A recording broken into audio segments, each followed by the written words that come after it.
like to listen to my Sunday homilies or reflections, and I feel the sense of commitment to feed them with the word. So that's what she's doing. She's helping in the work of evangelization. I hope you don't mind. You're wondering, who is this guy, that other black guy up there? My name is Father Maurice Emelu. It's spelled as or pronounced in the French way. The American way would be Maurice, but my mom called me Maurice because that's the way the Brits pronounce it, and I have to stick to what my mom says. So I'm a priest of the Catholic Diocese of Olo in Nigeria, eastern part of Nigeria. But I'm here today in my capacity as a retreat preacher. I'm actively involved in the ministry of evangelization through TV, radio. I have a number of programs on EWTN, the Global Catholic Television Network, conferences and parish missions. So I'm here to preach your parish mission this year. I also teach leadership and managerial skills at John Carroll University in Ohio. Father Kelechi is my classmate when he was in Nigeria. We studied philosophy together, even though he comes from another part of the state, but we've been friends, and so he extended the invitation that I should come and be part of your parish spiritual nourishment just for these 3 days. And I hope you welcome me. That doesn't sound convincing. So it's a privilege. It is a privilege to be part of your community today. And to be part of that conversation that is important in our spiritual life as people of God. And if we paid attention to the readings of today, the first reading from the second book of Chronicles, it tells us about a unique experience of a fall and a rise, about the people of God and their infidelity to God, and how God promised restoration through strange ways, even to call a king that was not a Jewish king, a king that did not believe in the God of Israel, Cyrus, the king of Persia, to be the instrument of God to restore Jerusalem, to restore Israel to glory. And that's the paradox of divine mercy, the paradox of divine reconciliation with us, of the divine blessing that we share during Lent. Did you notice that Lent, locked in the mystery of Lent, are two strong messages? The first message is the message of suffering, of sacrifice, of pain, of the cross. But it's just one side of the coin. The other side of the coin is the message of glory. Because when we look at the cross, we see not just a crucified, abandoned, dejected, hopeless fellow, but locked in the spectacle of the cross is another wealth of glory. Because in that cross, there is that paradox of meaning behind suffering. So that's what we celebrate in Lent. Isn't it surprising, or rather, isn't it amazing that during the mid of Lent, today exactly is the middle of Lent, the church celebrates what we call Laetare Sunday. Laetare is from Latin, means rejoice. It is actually from the first line of the prophecy of Isaiah chapter 66.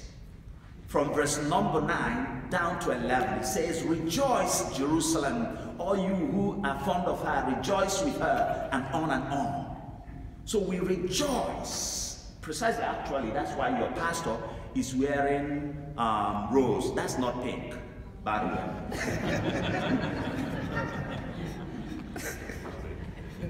Even if it were pink, real men wear pink. So that's why he's wearing that, to remind us of the glory.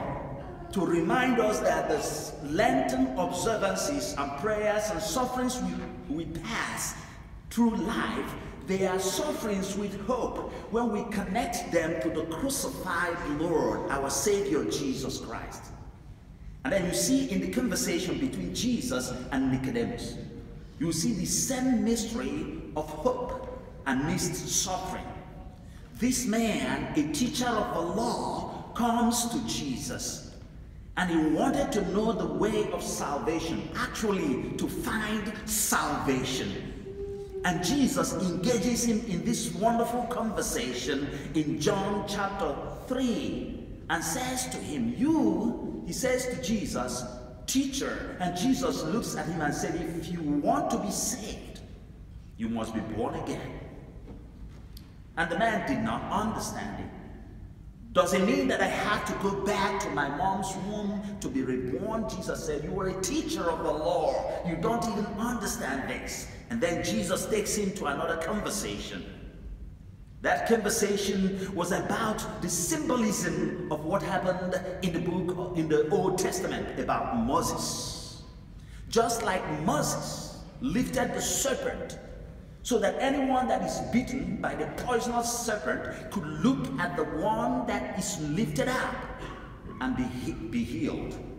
The same way, the Son of Man will be lifted up so that if you're beaten, if you're depressed, if you're worried and anxious, if you're suffering, if you can't take it anymore, if you're so stressed out, you know where to look to, you know the person to run to, you know the person to say, God, I need help here.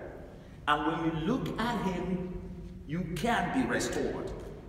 Much more the venom of sin, the venom of evil, so that we can look upon him. The prophecy of Isaiah 53 verse number 5 says, by his wounds we can be healed. So we can look up to him.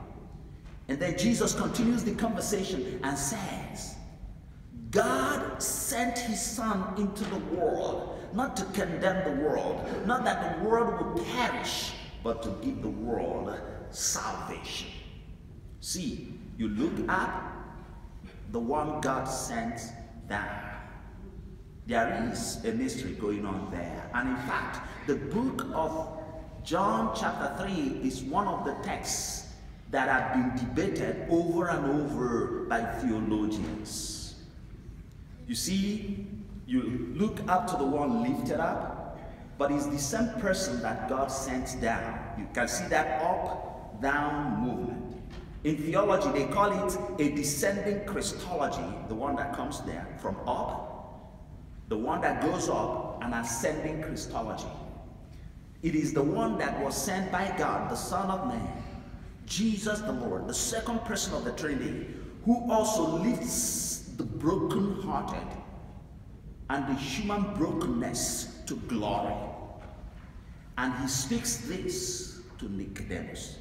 By the way, you know the name Nicodemus, what it means? You know what it means? It's a Greek name. It means the people of glory, or the people of victory, or the victory of the people. There is something in names. I believe in playing with names sometimes because biblical names are symbolic. So he's looking for victory. And the victor, Jesus, is showing him the way of victory. That the way of victory is locked in the cross. Because in the cross there is also glory. The cross makes sense of the futility of suffering. Because without Jesus, we will be weighed so down. But with Jesus, we can find hope amidst pain. And with Jesus, we can be healed. We are approaching today in that same journey of healing that Lent gives us, so that we can be part of that conversation. That's precisely why I'm here this week. On Tuesday, on Wednesday, we will continue the conversation. And the theme of the Lenten mission for your parish this year is forgiveness, reconciliation, and healing. Of course, it was renewal. So we have to be part of that conversation from 6:30. By 6:30, the talk begins. So we have to be there at least 10 to 15 minutes before the time. This is what I do to be part of building the community, of encouraging you at what you do. And I will tell you at least 7 reasons why you have to come. Do you want to hear? Are you interested in that? Good. Thank you for being so generous and kind. Number 1, let me ask it as a question. Is there anyone here who has not been hurt before? So all of us were in the same boat. If you've ever been hurt by a friend, a relative, a brother, a sister, a spouse, even a pastor, then this mission is for you.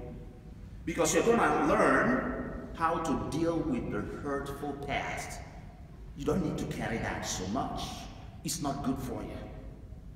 How to forgive the unforgivable, especially that child that drives you crazy, or the colleague at the workplace, or your neighbor that is just driving you nuts.